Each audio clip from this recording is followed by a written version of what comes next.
KBR news కి స్వాగతం. Police వ్యవస్థ అధికార జేబు సంస్థ కాకూడదు. అంబటి సంచలన కామెంట్స్.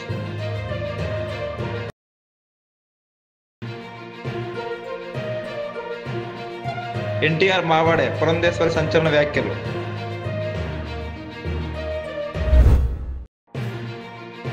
నారా లోకేష్ పై పేర్ని నాని సంచలన కామెంట్స్. నమస్తే. ఆంధ్రప్రదేశ్లో పోలీస్ వ్యవస్థ ప్రజలను రక్షించడానికి పనికొచ్చేటటువంటి ఒక పటిష్టమైన వ్యవస్థగా కాకుండా తెలుగుదేశం ప్రభుత్వం అధికారంలో ఉంది కాబట్టి ఆ పార్టీకి కొమ్ము కాసేటటువంటి ఒక వ్యవస్థగాను, వైఎస్ఆర్ కాంగ్రెస్ పార్టీ మీద కక్ష తీర్చుకోవడానికి పనికొచ్చేటటువంటి ఒక ఆయుధంగాను తెలుగుదేశం పార్టీకి ఉపయోగపడటం చాలా బాధాకరమైనటువంటి అంశం. ఇది రోజు రోజుకి పెరుగుతూ ఉంది.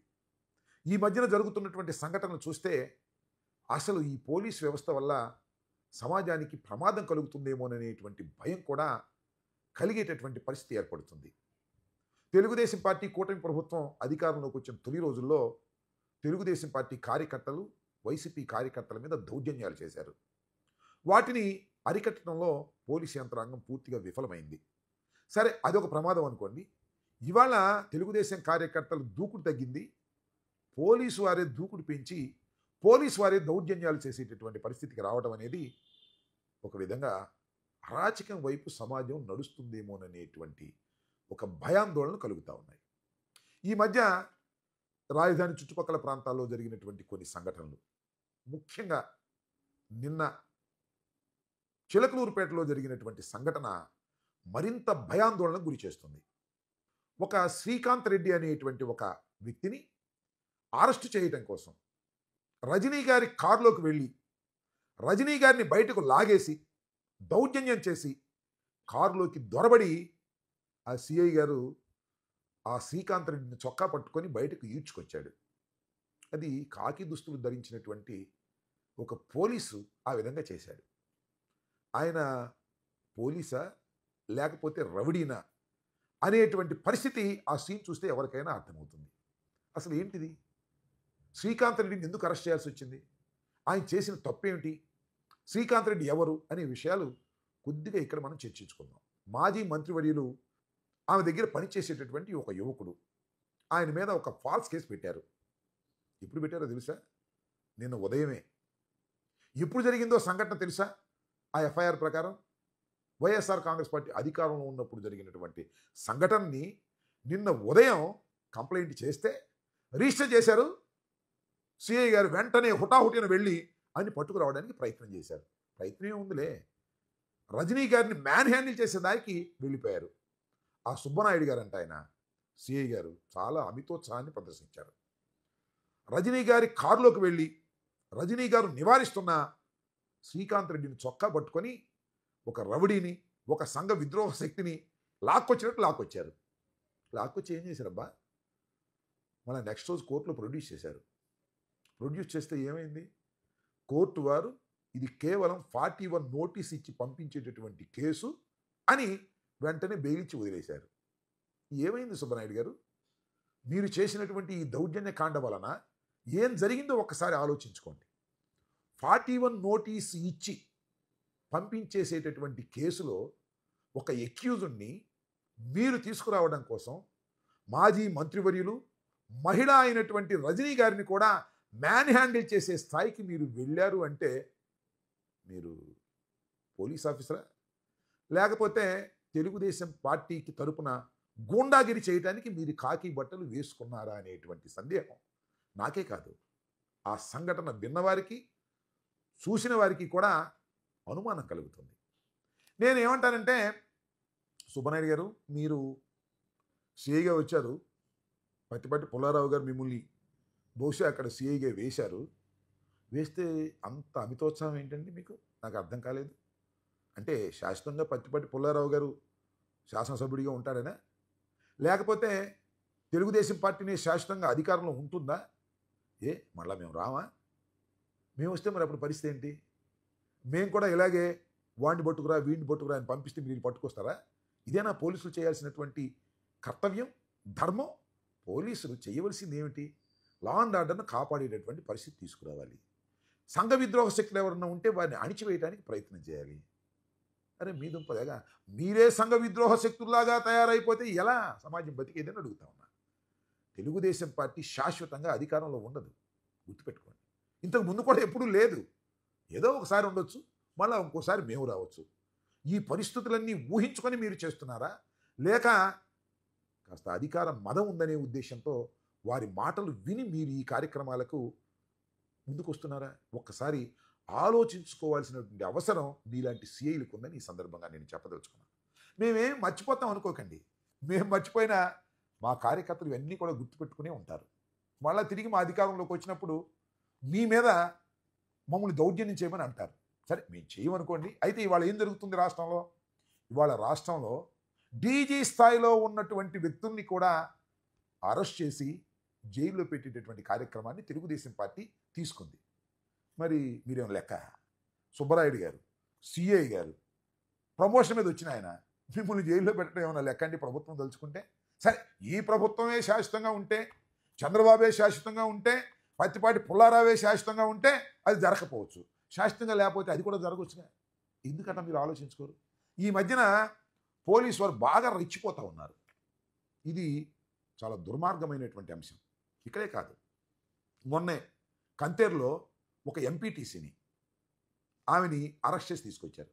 ఇప్పుడు తెలుసా, 3:30కి తెల్లారుగట్ట 3:30కి అరెస్ట్ చేసి తీసుకొచ్చారు. కె వాసు, తాడికొండ సిఐ గారు. పాపం ఆయన కూడా మీలాగానే అధికారం శాశ్వతంగా తెలుగుదేశానికి ఉంటుందని అనుకుంటున్నారేమో నాకు తెలియదు. ఆమె మీద ఏం వేశారో సెక్షన్ తెలుసా? 307 వేసి రాత్రి 3:30 సమయంలో ఇంటికి వెళ్ళి తలుపులు తోసుకొని వెళ్ళి దౌర్జన్యంగా తీసుకొచ్చారు. దౌర్జన్యంగా తీసుకురావడంలో ఎలాంటి దౌర్జన్యాన్ని వారు పాటించారంటే, ఆమె అడిగింది, అయ్యా నేను నైటీలో ఉన్నాను, చీర మార్చుకుంటాను అంది. మీరు చీర మార్చుకోవడానికి వీల్లేదు, నైటీలోనే రావాలని లాగి కారులో పడేసి తీసుకొచ్చారు.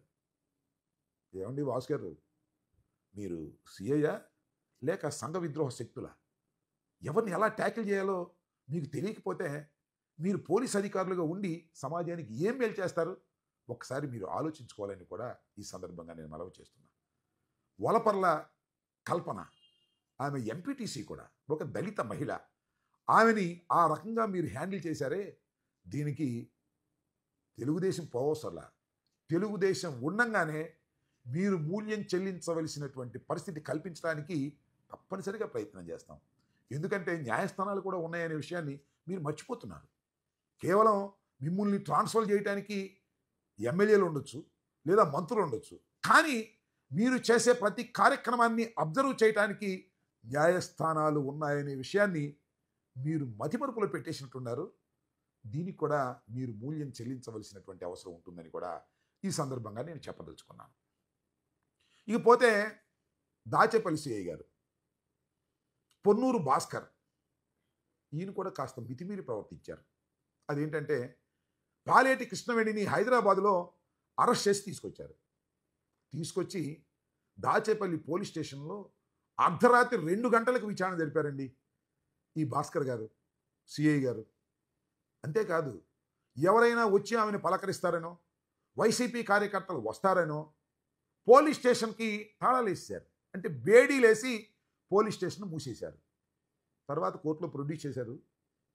గురజాల కోర్టులో ఆర్గ్యుమెంట్స్ విన్నారు. తర్వాత రిమాండ్కి ఇచ్చారు. మొన్న ఆమె బెయిల్ మీద బయటకు వచ్చింది. జీవితాంతం ఆమె లోపల పెట్టలేరు కదా. నేను అడుగుతా ఉన్నా ఆ దాచేపల్లి సిఐ గారిని, మీరు సంఘ విద్రోహ శక్తా లేక చట్టబద్ధంగా పనిచేసేటటువంటి ఒక పోలీస్ ఆఫీసరా? తేల్చుకోండి. శాశ్వతంగా ఈ ప్రభుత్వాలు ఉండవనే విషయాన్ని మీరు గమనించండి. ఆమె కోర్టులో కూడా చెప్పింది మీరు చేసినటువంటి దౌర్జన్యాల గురించి. అవన్నీ రికార్డు కూడా అయ్యాయి. ఇవేం పోవు. ఇవన్నీ శాశ్వతంగా మీరు ఉద్యోగం చేసేంత వరకు మిమ్మల్ని వెంటాడతాయి. వెంటాడకపోతే వెంటాడే విధంగా మేము చేస్తాం. కాబట్టి నేను చెప్పదలుచుకున్న అంశం ఏమిటంటే, పోలీసు వ్యవస్థలో పనిచేస్తున్నటువంటి కొందరు వ్యక్తులు పోస్టింగుల కోసం తెలుగుదేశం పార్టీ నాయకులు, ఎమ్మెల్యేలు, మంత్రుల దగ్గరికి వెళ్ళి వారు చెప్పింది చెప్పినట్టుగా చేస్తున్నారు. చట్ట వ్యతిరేకమైన పనులు కూడా మీరు చేస్తున్నారు. మిమ్మల్ని అందరినీ కంట్రోల్ చేయాలంటే ఏం చేయాలి? మేము మీ పై అధికారులకు చెప్పాలి. ఎవరు మీ పై అధికారులు? ఎస్పీలు, డీజీలు, డీజీపీలు అనుకున్నాం. నాకు ఇక్కడ ఒక విచిత్రమైన విషయం గుర్తొస్తుంది. డీజీపీ గారు హరీష్ కుమార్ గుప్తా గారు ఐపీఎస్ అధికారి, చాలా సీనియర్ మోస్ట్ అధికారి. ఆయన ఈ విషయాలన్నీ చెబుదామని ఉదయం నేను, అప్పిరెడ్డి గారు, మరి కొంతమంది ఎమ్మెల్సీలు, మాజీ మంత్రులు వెళ్ళి ఆయన్ని కలవాలని అనుకున్నాం. ముఖ్యంగా రజనీ గారి మీద చేసినటువంటి దౌర్జన్యాన్ని ఆయన దృష్టికి తీసుకువెళదామని ఫోన్ చేశాం. సరే, చిత్రం ఏంటంటే నా ఫోన్ ఆయన బ్లాక్ చేశాడు. చూడండి, నా ఫోన్ బ్లాక్ చేయటం ఏంటో ఒక పోలీస్ అధికారి నాకు అర్థం కానటువంటి విషయం అని ఈ సందర్భంగా నేను చెప్పదలుచుకున్నాను. హరీష్ కుమార్ గుప్తా గారి ఫోన్ నేను ఎన్నిసార్లు చేయండి, వారం రోజుల నుంచి ఇదే టోన్. బ్లాక్ చేశారు. సరే, బ్లాక్ చేశారు, ఆయన బిజీలో ఉన్నారులే, అందువల్ల బ్లాక్ చేసి ఉంటారు అనుకొని నేను వారికి మెసేజ్లు పెట్టాను. ఎప్పుడు వెడ్నెస్డే ఒక మెసేజ్ పెట్టాను. మళ్ళా ఇవాళ అప్పిరెడ్డి ఇంకా కొంతమంది ఎమ్మెల్సీలు మీరు మెసేజ్ పెట్టండి, మా ఫోన్ కూడా ఎత్తటం లేదంటే వారికి ఇవాళ ఎన్నింటికి, ఇది 6:59కి నేను మెసేజ్ పెట్టాను. అయ్యా, మిమ్మల్ని కలవాలి, రజనీ గారి వ్యవహారం, పోలీసు వారు చేసిన దౌర్జన్యం గురించి మీకు విన్నవించాలి, మేము మాజీ మంత్రులమి అలాగే కొంతమంది ఎమ్మెల్సీలను కలిసి మీ దగ్గరికి వస్తాము అని మెసేజ్ పెట్టా. దానికి సమాధానం లేదు. ఏం నాకు అర్థం కాదు. ఒక పోలీసు అధికారి, టాప్ ఐపీఎస్ ఆఫీసర్, అపోజిషన్లో ఉన్న మాజీ మంత్రులని, ఎమ్మెల్సీలని, ఎమ్మెల్యేలని అపాయింట్మెంట్ ఇవ్వండి సార్, ఉన్న విషయం మేము చెప్పుకుంటాం అని అడుగుతుంటే ఇవ్వరే. ఎందుకని? ఏమవుతుంది ఈ వ్యవస్థ? ఏమవుతుంది ప్రజాస్వామ్యం? బహుశా చంద్రబాబు నాయుడు గారు అలా మీరు అపాయింట్మెంట్ ఇస్తే నేను ఊరుకోనని, అపాయింట్మెంట్ ఇవ్వనంటేనే నేను డీజీపీగా మిమ్మల్ని అంగీకరిస్తానని ఏమైనా అగ్రిమెంట్ చేసుకున్నారా? తప్పు కదా ఇది. ఒక IPS officer, senior most IPS officer, ఇంతమంది మాజీ శాసనసభ్యులని, ఎమ్మెల్సీలని అడుగుతూ ఉంటే మీరు అపాయింట్మెంట్ ఇవ్వకపోతే ప్రజాస్వామ్యం ఏమైపోతుంది? లా అండ్ ఆర్డర్ ఏమైపోతుంది? మా బాధ ఎవరింటారు చెప్పండి. నేను మిమ్మల్ని రిక్వెస్ట్ చేస్తున్నా ఈ సందర్భంగా. సరే, పోలీసు వ్యవస్థలో కింద సిఐలు, ఎస్ఐలు లేదా మరొకరు ఎవరో లోకల్గా ఉన్నటువంటి ఎమ్మెల్యేల మాటో, మంత్రుల మాటో విని దౌర్జన్యకాండాలు చేస్తున్నప్పుడు మేము చెప్పుకోవడానికి డీజీపీ గారి దగ్గరికి కూడా వెళ్ళలేనటువంటి ఒక దుర్మార్గమైనటువంటి రాష్ట్రంగా ఇది ఉంటే చాలా ప్రమాదం అండి. ఇప్పటికైనా నేను మనవి చేస్తున్నాను, మేము ఒక బృందంగా వచ్చి రాష్ట్రంలో జరుగుతున్నటువంటి అంశాలను డీజీపీ గారికి విన్నవించాలని అనుకుంటున్నాం. ఇప్పటికైనా ఇస్తే ప్రజాస్వామ్యం బతికుంది అనుకుంటాం. మీరు అపాయింట్మెంటే ఇవ్వకపోతే ఏం చేయాలి? మేము తిరుపతి వెంకటేశ్వర స్వామిని ప్రార్థించాలా? లేకపోతే న్యాయస్థానాలకు వెళ్ళి అయ్యా మాకు డీజీపీ గారి చేత మీరు పర్మిషన్ ఇప్పించండి అపాయింట్మెంట్ అని అడగాల? ఇది ధర్మమేనా? కాబట్టి నేను డీజీపీ గారికి సవినయంగా విజ్ఞప్తి చేస్తున్నాను. అపోజిషన్లో ఉన్నాం మేము, 11 సీట్లు మాత్రమే మాకు రావచ్చు. అయినా ప్రజాస్వామ్య దేశంలో. అందరికీ నమస్కారం. ఈరోజు నందమూరి కుటుంబానికి చెందినటువంటి ఇంకొక తరం తెలుగు చలనచిత్ర రంగంలోకి కాలు పెట్టింది. సాధారణంగా కళాకారుడు అంటే తపస్వి కింద లెక్క. ఎంతో తపస్సు చేసి అంకిత భావంతో పనిచేసిన తర్వాత తెలుగు కళామ తల్లి ఆశీర్వాదం ఉంటే ఉన్నత శిఖరాల్ని అధిరోహించేటువంటి అవకాశం ఆ కళాకారుడికి ఉంటుంది. ఆ కళ ఏదైనా కావచ్చు, నటన కావచ్చు, సంగీతం కావచ్చు, నృత్యం కావచ్చు, శిల్పకళ కావచ్చు, చిత్రలేఖనం కావచ్చు, ఏదైనా సరే. మా తరానికి ముందు తరం నందమూరి తారక రామారావు గారు నిజంగా ఆయన ఒక కళా తపస్వి. ఆయన క్రమశిక్షణతోటి, అంకిత భావంతో తన జీవితాన్ని చలనచిత్ర రంగానికి అంకితం చేసినటువంటి సందర్భంలోనే ఇవాళ చలనచిత్ర రంగంలో వారి పేరు స్వర్ణాక్షరాలతో లిఖించబడి ఉన్నది. తెలుగు చలనచిత్రం ఉన్నంత వరకు వారు చిరస్మరణీయులు అనేటువంటి విషయం మనం అందరం గుర్తించవలసినటువంటి అంశం.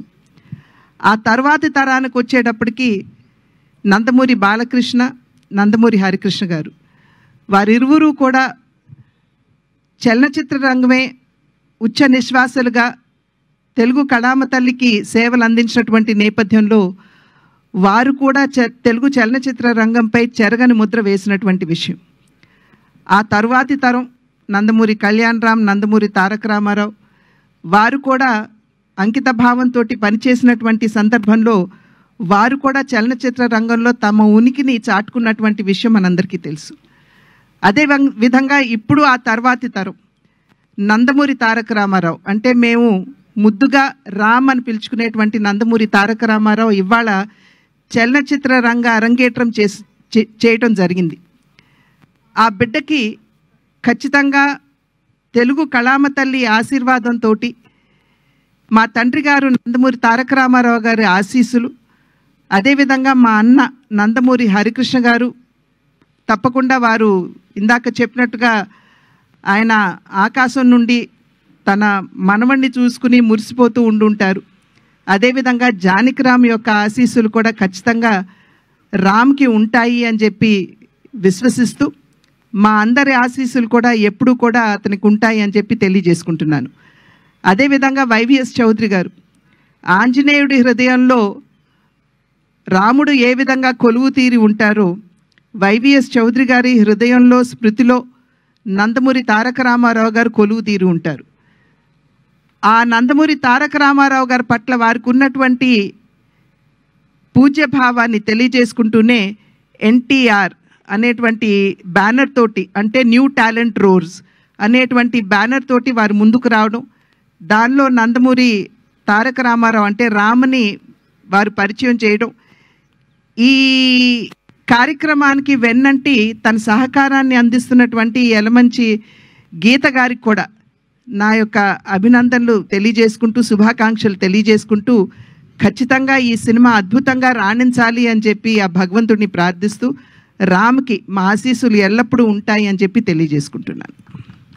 పోలీసు వ్యవస్థలో తులసి వనంలో గంజాయి మొక్కలు ఎలా అయితే అక్కడక్కడ ఉంటాయో, ఆంధ్రప్రదేశ్ రాష్ట్ర పోలీసు వ్యవస్థలో తులసి వనంలో గంజాయి మొక్కల్లాగా కొంతమంది చెడిపోయిన పోలీసులు కాకికి బట్టలు వేసుకుని తిరుగుతున్నటువంటి పరిస్థితుల్లో మీరు చెప్పినటువంటి మహిళా ఎంపీటీసీని మహిళా పోలీసులు కానీ ఎవరూ లేకుండా, లేదా అర్ధరాత్రి పూట ఒక మగ పోలీసులు ఈ రకంగా ఆవిడ్ని ఈడ్చుకురావటం, అరెస్ట్ చేయటం, లేదా ఇవాళ రజనమ్మ గారి సంఘటన దాంట్లో ఈ సుబ్బనాయుడు లాంటి వాళ్ళు ప్రవర్తన తీరు కానీ ఖచ్చితంగా ఈ గంజాయి మొక్కల్ని కంట్రోల్ చేయాల్సినటువంటి, లేదా కలుపు పెరగాల్సినటువంటి అవసరం పోలీస్ వ్యవస్థ నడుపుతున్నటువంటి ఉన్నతాధికారుల మీద ఉందనేది వారు గుర్తించాలని చెప్పి డిమాండ్ చేస్తున్నారు. భార్య పుట్టినరోజుకి వెళ్ళి జైలు కొట్టారు, కేకు ముక్కలు కోసి ఆవిడ తినిపించారన్న సంగతి నేనైతే చూడలేదు. మీరైతే విలేకరులుగా మీరు చెప్తున్నారు కాబట్టి ఈ రాష్ట్ర డీజీపీ ఖచ్చితంగా ఆయన కాకి యూనిఫామ్ వేసుకుని ఒక శాసనసభ్యుడు శ్రీమతి పుట్టినరోజు వేడుకల్లో ఆనంద పరవశులై పాల్గొని కేకులు కోసి ఆవిడకి పెట్టి జేజేలు పలికిన మాట మీరు వీడియో చూస్తే కనుక చర్యలు తీసుకోకుండా ఉంటే ఇక మీ డీజీపీ గారి విఘ్నతకి వదిలేస్తున్నాం. కనపడితే అక్కడ కనీసం ఒక మహిళా మంత్రిగా, మాజీ మంత్రి గారు కారులో కూర్చుని ఉంటే కారు సీట్లోకి నువ్వు ఆవిడ ఊళ్ళోకి ఎక్కబడేస్తావా, లాగేస్తావా ఆవిడ బయటికి? ఆవిడ అరుస్తుంది, ఏం చేయాలి, ఎందుకు నువ్వు ఎందుకు నా కారులోకి దూరుతున్నావు ఎందుకు అని చెప్పని, ఎందుకు దౌర్జన్యం చేస్తున్నావు అని ఆవిడ అడుగుతుంటే కూడా లెక్క లేకుండా నీ మీద కేసు పెడతా, అసాల్ట్ కేసు పెడతా. చుట్టూ ఉన్నారు కదా పోలీసులు, ఎవరు అందరూ సభ్యతగానే ప్రవర్తిస్తున్నారు కదా, ఎవరు ఎస్ఐలు ఉన్నారు, ఏఎస్ఐలు ఉన్నారు, వాళ్ళు ఎందుకు సభ్యత మర్చిపోలేదు? సుబ్బనాయుడు ఒక్కడే ఎందుకు సభ్యత మర్చిపోయాడు? వాళ్ళు పోలీసులే కదా, నికార్సైన పోలీసులు కాదా వాళ్ళు? ఈ జిల్లా ఎస్పీ గారిని గట్టిగా కోరుతున్నాం, డిమాండ్ చేస్తున్నాం, అయ్యా మీలాంటి మంచి అధికారులు ఇటువంటి పోలీస్ వ్యవస్థకి చెడ్డ పేరు తెచ్చేటువంటి సుబ్బనాయుడు లాంటి అసభ్యకరంగా అమర్యాదకరంగా స్త్రీల పట్ల లేదా చట్టాన్ని అమలు చేసే దాంట్లో విధి నిర్వహణని కిందకి దిగజారుస్తున్నటువంటి ఇటువంటి వ్యక్తుల పట్ల మీరు చర్యలు తీసుకోండి, ఇట్లాంటి వాళ్ళని కంట్రోల్ చేయాలని చెప్పని కూడా వైఎస్ఆర్ కాంగ్రెస్ పార్టీ తరఫున డిమాండ్ చేస్తాం. 12:45 1 గంట దగ్గర నుంచి అతని జీప్లో ఎక్కించుకుని వెళ్ళారు శ్రీకాంత్ని. ఇంతవరకు డివైఎస్పీ నర్సరావుపేటలో ఉన్న ఆయన ఫోన్ ఎత్తడు, ఎస్పీ గారు ఫోన్ ఎత్తడు, కానిస్టేబుల్స్తో మీటింగ్లో ఉన్నారని చెప్తారు. వారి కింద వారికి సహాయకులుగా ఉన్న ఎస్పీ సహాయకులు, సిఐ ఫోన్ ఎత్తడు, ఎక్కడున్నాడో తెలియదు. ఇంతవరకు ఏ స్టేషన్కి తీసుకెళ్లలేదు, ఇంతవరకు అరెస్టు చూపించలేదు. పోలీసులు గనక చట్టాన్ని వారి చేతిలోకి తీసుకునే పరిస్థితి ఈ రకంగా దుర్మార్గంగా ప్రవర్తిస్తే గనక ఖచ్చితంగా మేము రేపు ఉదయం న్యాయమూర్తిని ఉన్నత న్యాయస్థానాలని మాత్రం తలుపు తడతాం ఖాయం. ఆంధ్రప్రదేశ్ రాష్ట్రానికి మంత్రిగా విధులు నిర్వహించినటువంటి చిలకలూరుపేట మాజీ శాసనసభ్యులు అలాగే మాజీ మంత్రి గారు విడుదల రజనీ గారు ప్రజా జీవితంలో నిత్యం ప్రజల మధ్య ఉండేటువంటి దినచర్యలో భాగంగా ఇవాళ తన నియోజకవర్గంలో ఒక గ్రామంలో పరామర్శకి వెళ్ళిన నేపథ్యంలో పరామర్శ చూసుకుని ఆవిడ తిరిగి కారు ఎక్కుతుంటే చిలకలూరిపేట రూరల్ సర్కిల్కి సంబంధించినటువంటి సుబ్బనాయుడు అనేటువంటి ఒక సర్కిల్ ఇన్స్పెక్టర్ మొత్తం పాత్రికేయ మిత్రులు కానీ సభ్య సమాజం కానీ అందరం కూడా మన కళ్ళతో మనం చూసాం. ఇదేమి విడుదల రజనీ గారు లేదా పేర్ని నానినో లేదా అప్పిరెడ్డి గారో అల్లిన కథ కాదు. ఇది కళ్ళకి కట్టినట్టుగా అందరం కూడా ఆ వీడియోలు చూసాం. అంటే ఒక ప్రజా జీవితంలో ఒక ఉన్నత స్థానం, ఒక ఉన్నత బాధ్యతలు నిర్వర్తించినటువంటి ఒక వ్యక్తిని తన కారు ఎక్కుతుంటే ఏ రకంగా కనీసం నాలాంటి మగోడు ఎవడన్నా అయితే పోన్లే ఆడ మతం చూపించుకుంటాక మమ్మల్ని తోసేళ్లే అనుకుని సరిపెట్టుకోవచ్చు. కానీ సభ్యత సంస్కారం మర్చిపోయి, చట్టం మర్చిపోయి ఒక మహిళ పట్ల ఏ రకంగా దురుసుగా ప్రవర్తించాడో చూస్తే అతను కాకి బట్టలు వేసుకున్నటువంటి అధికారా లేదా కాకి బట్టల మాటన అహంకారం బట్టలు తొడుక్కొచ్చిందా లేదా రాక్షసత్వం బట్టలు తొడుక్కొచ్చిందా అనేది వాళ్ళ మనం ఆలోచించుకోవాల్సినటువంటి అవసరం మనకు కనపడుతుంది. అంటే ఆయన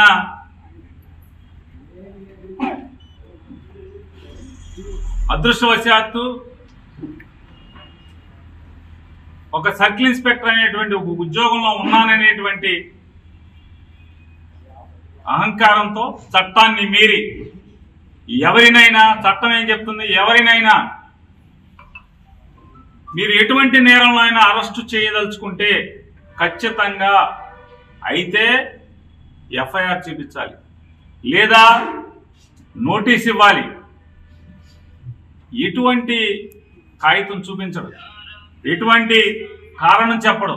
నా ఇష్టం, నేను అరెస్టు చేస్తా, నీ మీద అసాల్ట్ కేసు పెడతా.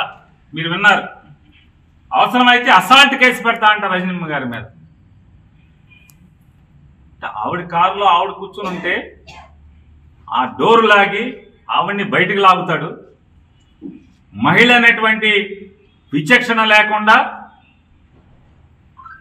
ఎలా పడితే అలా ప్రవర్తిస్తాడు, మీదకు వస్తాడు.